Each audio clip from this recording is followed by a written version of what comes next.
12 બીજના ધણી એટલે નકળંગ નેજાધારી, રણુજાના રાજા, પીરોનાય પીર એવા રામદેવ પીર ભગવાન. મિત્રો, રામાપીરને શા માટે 12 બીજના ધણી અને હિન્દુઆ પીર કહેવામાં આવે છે? તો આવો જાણીએ આ વિડીયોમાં આ રામદેવ પીરની વાર્તા. રામાપીરના સમયમાં 12 સંપ્રદાય હતા અને 12 સંપ્રદાયની ઉત્પત્તિ બીજમાંથી થઈ હતી. આ 12 સંપ્રદાયના આચાર્યો પોતે પોતાના શિષ્યોને બોધ આપતા અને એ રીતે જ આ શિષ્યો ચાલતા. એક દિવસ 12 સંપ્રદાયના આચાર્યોને રામદેવજી મહારાજની પીરાઈ જોવાની ઈચ્છા થઈ, કારણ કે કોઈ પણ રજવાડામાં અને તીર્થધામોમાં રામાપીરના પરચાની ચર્ચાઓ થતી. સૌ કોઈ તેમની ખૂબ જ પ્રશંસા કરતા. આમ રામાપીરનું નામ ચારેય મલકમાં ગુંજતું હતું.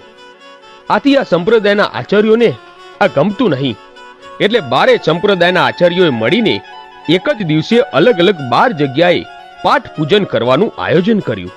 પછી તો એક પછી એક દરેક સંપ્રદાયના આચાર્યો રામાપીરને પાઠમાં આવવાનું વાયક આપવા માટે ગયા. પણ મારો નાથ તો અંતર્યામી છે, એમને આ આચાર્યના આવવાનો હેતુ સમજતા વાર ન લાગી. એમને ખબર પડી ગઈ કે આ મારી પરીક્ષા કરવા માંગે છે, એટલે એમને હસતા મોઢે ખૂબ જ શાંતિથી એ બધાએ વાયકને ઝીલ્યા. હવે પાઠ પૂજન કરવા માટે બધાએ બીજનો દિવસ નક્કી કર્યો હતો. કહેવાય છે કે પાઠનું વાયક ઝીલ્યા પછી ત્યાં ફરજિયાત હાજરી આપવી જ પડે. આમ બીજનો દિવસ આવ્યો. બધા આચાર્યના મનમાં જિજ્ઞાસા હતી કે રામાપીર હવે શું કરશે, કઈ જગ્યાએ જશે અને કઈ જગ્યાએ નહીં જાય. કારણ કે 12 જગ્યાથી વાયક મળ્યા હતા અને 12 જગ્યાએ બીજના દિવસે પાઠ હતો. બીજનો દિવસ આવ્યો, પાઠ પૂજનનો સમય થયો અને સૌના આચાર્યની વચ્ચે રામાપીર 12 જગ્યાએ એક સાથે એક દિવસે અને એક જ સમયે હાજર હતા. 12 ઠેકાણાના વાયક ઝીલ્યા અને 12 ઠેકાણે હાજરી આપી હતી. કોઈ પણ સંપ્રદાયને કોઈ પણ આચાર્યને એમ ન થયું કે અહીં રામદેવ પીર નથી. આમ પોતે એક જ સમયે તમામ સ્થળે હાજર રહી સર્વેને મળ્યા અને ખૂબ જ આનંદ કરાવ્યો.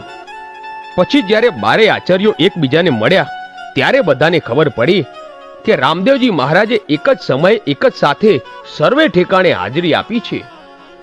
એ બધાએ રામાપીરની પીરાઈનો પરચો જોયો. એમને વિચાર્યું કે રામદેવજી પાસે ગજબની અલૌકિક શક્તિ અને તાકાત છે.